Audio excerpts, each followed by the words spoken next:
नमस्कार, सलगर परिवार ब्लॉग्समध्ये. तर हो का, ही आमच्या आईची थाळी पाहू शकता. ही आहे बटाट्याची पातळ भाजी, ही बटाट्याची सुकी भाजी, पिवळी भाजी लहान मुलासाठी, ही मऊ लुसलुशीत चपाती, ही बासमती तांदळाचा जिरा राईस, ही टोमॅटोची चटणी.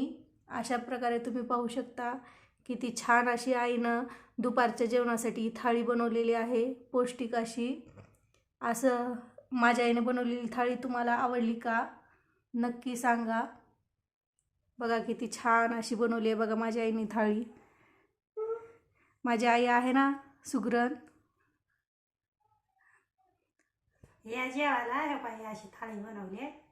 साधी सिंपल रोजचं जेवण आहे. हा रेग्युलर जेवणासाठी आहे बघा थाळी. असं काही दाखवावं म्हणून नाही बनवली आम्ही. असं रोज 2-3 भाज्या, भात वगैरे वेगवेगळ्या प्रकारचा बनवतो. बघू शकता, छान आहे ना.